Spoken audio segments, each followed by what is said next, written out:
everybody, welcome back to my channel. My name is Natalia Leigh. I'm an indie author and freelance editor, and today I'm going to be talking about why readers are struggling to connect with your story and to connect with your characters. If you want to be able to write stronger characters, stronger stories, more gripping stories, then stay tuned. All right, let's get started.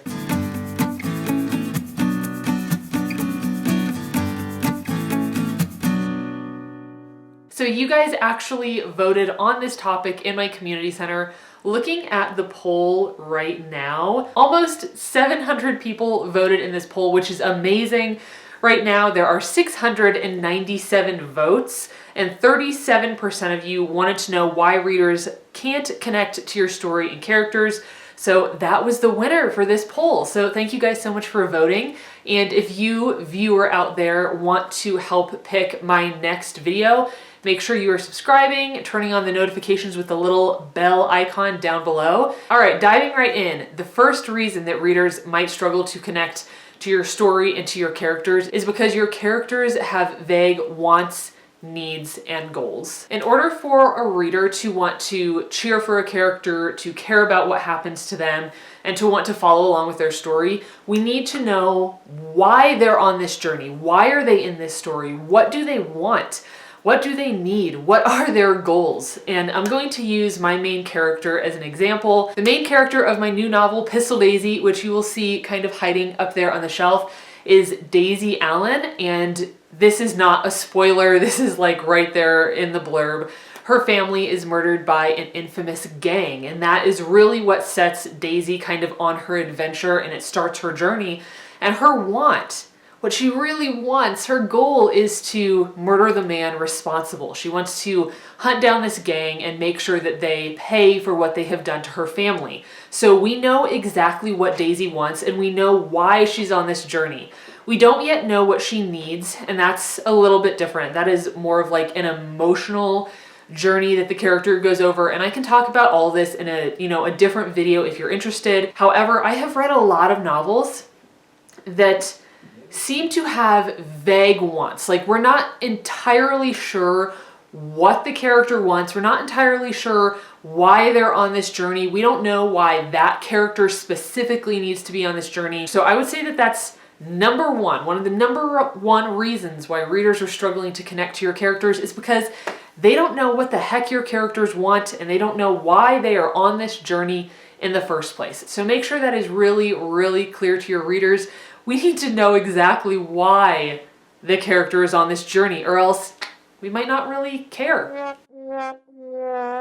All right, the second reason that readers might not really care about your characters in your story plays off of the first reason, and that is that there are low stakes and low conflict. So not only do readers need to know what your character wants and why they're on this journey, why they're the main character, why they're in the story, we need to know what's at stake if they fail. So conflict and stakes are really, really important because they're going to help drive your story forward. The conflict is helping to drive it forward, but the stakes are why the readers stay.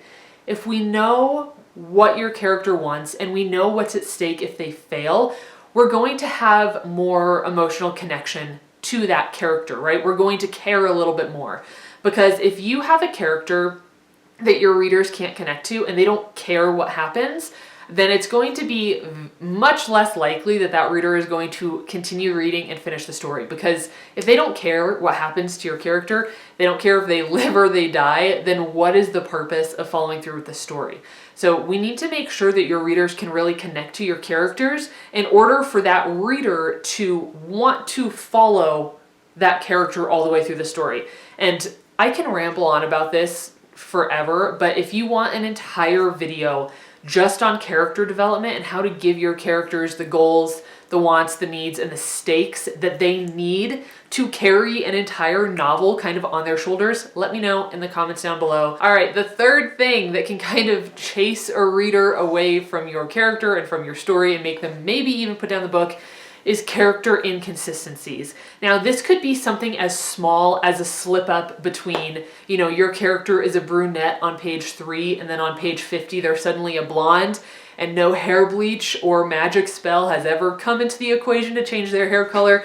So those little inconsistencies and slip ups can be kind of frustrating, But when I talk about character inconsistencies, I'm more specifically talking about inconsistencies in terms of personality and what that character is willing to do. So I have a lot of experience with this, and this kind of comes into play when I'm writing the first draft of a novel and when I'm kind of learning about my characters and plotting them out. So there is a very specific character that I'm thinking about in Pistol Daisy. I'm not going to talk about him too much because I don't want to give stuff away. But in the first draft of Pistol Daisy, he was kind of your typical brooding, moody kind of archetype guy. And it was hard for me to write him that way because it didn't feel totally authentic and genuine to who he was. And I often found myself slipping up. So maybe on page 50, he was like really moody and grouchy. And then suddenly on page 75, he's like cracking jokes around the fire and having a really good time. And then he would suddenly go back to being the brooding, like unhappy character. And those are the inconsistencies that I'm talking about. You know, you want your characters to behave in a way that is very realistic for their personality and who they are. If you have a super cowardly character, they're not suddenly in, chapter 5 going to become the hero who saves the day. They could absolutely maybe become that by the end of the story if that is their character arc and that is the journey they're going on. But if you have a cowardly character, then there needs to be consistency in terms of them running away and being afraid of their problems, being afraid of the enemy, etc., as they kind of build up to being the hero that you want them to be or that they need to be at the end of that story. So really looking at the behavior of your character, what they say, how they act. Again, I've seen this in a lot of books because people tend to write these plots that require that the character does something very specific. The character has to, character X has to kill character Y in order for XYZ to happen. But if character X is not a violent or aggressive person and they would never kill another character and you force them to do that, that's not going to feel truthful to character X. And it's going to be a character inconsistency and people are going to catch that. Your readers are going to catch those things. So make sure that you know who your character is inside and out. You know what makes them tick. You know what's driving them forward. And that way you can keep them super consistent over the course of the novel. Okay, so we've really talked about characters, character depth, getting readers connected to your characters. Now I'm going to kind of change this around and we're going to talk about craft. That is how you are telling your story, how you are communicating your story to readers. And this, my friends, is incredibly important because the way you tell a story can make or break your reader's connection with what you're trying to tell them. So the first thing that I'm going to mention, the first thing I'm going to talk about is show versus tell. And I know that all of you have heard this before. You've probably heard it hundreds of times. And it's going to feel old and it's going to feel like redundant that I'm saying this again. But I truly can't communicate how important this is when it comes to telling a good story or when it comes to showing the story playing out. One of the number one things that I catch writers doing, especially new writers, is telling the reader everything that happens, telling them how the characters feel, telling them what the characters think, telling them what the setting looks like. And when you do that, when you tell the reader too much, you're taking away the ability of your reader to figure things out on their own. The way you say something or the way you behave tells people way more than the words that actually come out of your mouth. Let's say your friend is incredibly upset and you can read in their body language that something is wrong, and then you ask them, hey, are you okay? Is something the matter? And they say, I'm fine. What they're telling you is I'm fine, but you are using body language and you're using the clues to figure out, okay, something is not right with this person, something is wrong with my friend, and I need to figure out what's going on. I think more than anything, especially as new writers, we really want to make sure that we're getting our point across. I want the readers to know exactly why the character is doing this, and I want the readers to know exactly what this room looks like, and I want them to know everything, and I want it to appear in their minds the exact same way it appears in my mind while I'm writing this. But when we do that, we're taking away the ability a reader has to use context clues to figure things out. And often when I'm editing for clients, this is one of those things that I'm really focusing on. I can read a chapter with a bunch of telling instead of showing, and it can feel very distanced, right? Like when I'm being told a story, I feel like I'm being held at arm's length. But if I go through that chapter and I start kind of pulling things out,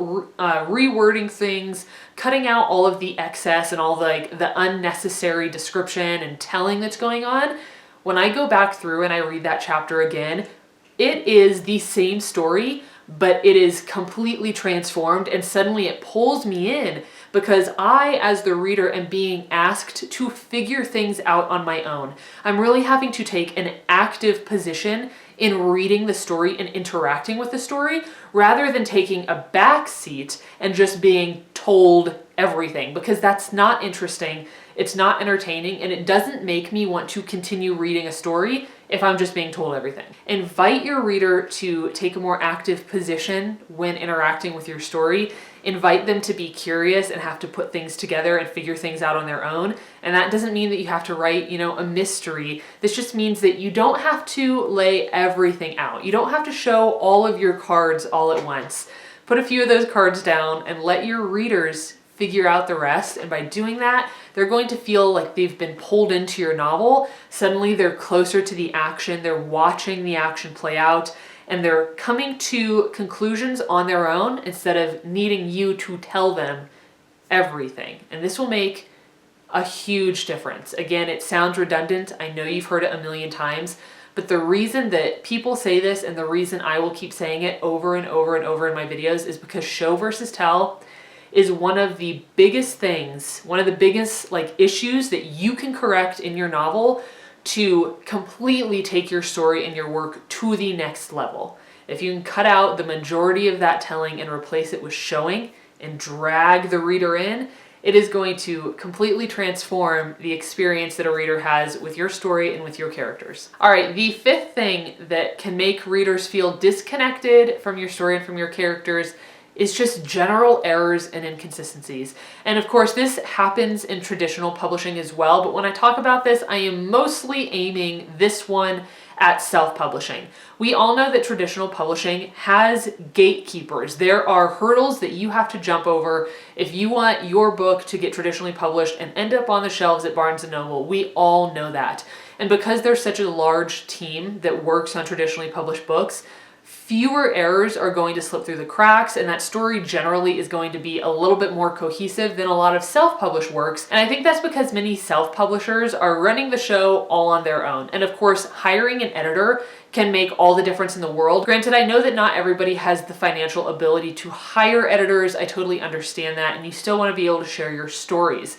But when self-publishing, it is incredibly important that you are doing the best you can. You're doing the most work you can to make sure that there aren't a bunch of issues and errors slipping through into the final product that you are sharing with readers. The way I like to look at this is that storytelling is magic. It is spellbinding. When I sit down and I read a really good book, I am not, I'm no longer sitting in my office. I'm no longer sitting in this world on this physical plane. Suddenly I'm, in the Hunger Games with Katniss Everdeen, and I'm up in that tree with her, or I'm, putting flowers around Rue when she gets killed in the arena. Good storytelling, powerful storytelling takes you somewhere else. It takes you out of your body, and it takes you out of your world and out of your experience, which I think is why it is so powerful and why so many people love reading good books, is because it transports you somewhere else. But if you're reading this book and you're getting really excited about this new world and these characters, and suddenly you're catching errors, by the time somebody catches their 20th error in your chapter, they are no longer being whisked away to the land of the Moon Elves. Instead, they are sitting in a squeaky chair in the middle of Discount Tire waiting for their Honda to be done, getting worked on and getting new tires. That spell is broken when all of these errors are coming down the line. Of course, there will always be a couple of errors in books. I don't think I have ever read a book, traditionally published, self-published, or otherwise. I've never read a book that didn't have at least one error, and that is just the state of being human. We will miss things. You can have 3 people read the exact same novel, and they will still miss different little things. So I'm not talking about having a couple errors here and there. That's going to happen. And I think as writers, we just have to kind of accept that and come to terms with a few little errors probably slipping through whether you're traditionally publishing or self-publishing. I'm talking about those works that get published that have constant, consistent typos and errors all throughout the story. It ruins the magic. It really takes you out of the story. It takes you out of the action because suddenly your words are not lining up. What you're trying to show your reader isn't lining up because all they can see are the spelling errors. All they can see are the typos that got through your proofreading phase. And that can be detrimental to a reader's experience with your story. And of course, I believe the easiest way to fix this is one, by going through your novel as many times as you possibly can, just looking for stylistic inconsistencies, spelling errors, grammatical problems, punctuation, etc. But then also by hiring a professional copy editor and a proofreader. And beta readers can of course help with this as well, but I do recommend that you're a little bit careful with taking the spelling and grammatical help from beta readers. I have had a few beta readers who have tried to do that for me and have tried to do like a bit of a proofread, but they actually introduce more errors into the novel than the errors that they actually fix. So if you are working with an editor or, you know, a beta reader, a proofreader, whoever it is, make sure that they have the credentials and that they are professional and they know what they're doing, so that they're not just causing more problems, because then essentially you're paying somebody to make your book even more of a mess, which is not what you want. But if you can't, for any reason, afford to hire a copy editor or a proofreader, I think the best thing you can do is read it as many times as you physically can, as many times as you can bear to read that story. Read over it and then get beta readers. And if you have beta readers that are all telling you, hey, here's how you spell this word, then there's a pretty good chance that they know what they're talking about. But if you're getting many different beta readers who are all giving you different feedback on how you punctuate this, how you spell this, how you say this, does this have a hyphen or not, then you need to go and you need to do your research and figure those things out on your own. You can always learn hyphenation rules, punctuation rules, spelling rules, etc. You can learn those things. They just take time and energy, but you can absolutely put in that time and energy and figure it out. So that's the fifth biggest thing that I see that can, you know, disconnect readers from your story, and that's just errors all over the place, and you do not want that. So if you are struggling with any of these 5 things, please don't feel overwhelmed. Don't feel like you're a bad writer. Don't feel like your story is a dumpster fire that needs to just, you know, get tossed out the window or into the incinerator or something. Just know that these are things that every single writer has to learn. Not only do you have to be made aware of these things, but then you need to learn how to find them within your own writing and then how to correct those things. So there's definitely like a process to learning how to do this. Something that has really helped me is beta reading for other people and getting your eyes on work that is not yours, you know, studying other people's work, whether that's your favorite books that are on your shelf or one place that I kind of started my journey into beta reading and into critiquing for other people was Scribophile. I have talked about Scribophile a lot. I'll link it down below if you are interested in kind of checking out that website and starting to do critiques of your own. Definitely highly recommend it. Of course, if you are looking for a professional to help you along the way, I offer a bunch of different editing services, from content editing to copy editing to proofreading. I can help you write a synopsis. I can help with your query if you're interested in traditional publishing. My business, Enchanted Ink Publishing, is also now offering full formatting of both ebook, paperback, and hardcover books. So if you want to ensure that your book is looking as professional as possible when it's on the bookshelf, let us know. You can visit us at www.enchantedinkpublishing.com, or wait until the end of the video and click the link that pops up right here to navigate to our beautiful new website. I'm so incredibly happy with this website. Greg created the entire thing from scratch. It is so professional, so beautiful. Please check it out if you haven't seen it already. I absolutely love it. I will be putting up a new poll in my community center very soon. So if you want to make sure that you're not missing that, make sure that you're subscribed to my channel so that when I post a poll, it pops up in your subscriptions and you're not going to miss it. You'll be able to vote on my next video. You can always leave comments, questions, and suggestions down below. Pistol Daisy is available for pre-order if you didn't already know, and I am still choosing ARC reviewers This video is going live on Friday, and I'll probably be done choosing ARC reviewers by Sunday. So if you have not, signed up for any reason, make sure that you are using the link down below to sign up to become one of my ARC reviewers. There is a very high probability that you will get in, even if you don't have social media. A lot of people have expressed concern that they don't have like an audience, and they think that that means they can't be an ARC reviewer, but that's not the case at all. Of course, you can be an ARC reviewer even if you have 0 audience and 0 followers. As long as you are willing to read the book in its entirety and leave reviews on Amazon and Goodreads, then you are good to go. That is all I have for you today. Thank you so much for being here, and I will see you in my next video. Bye!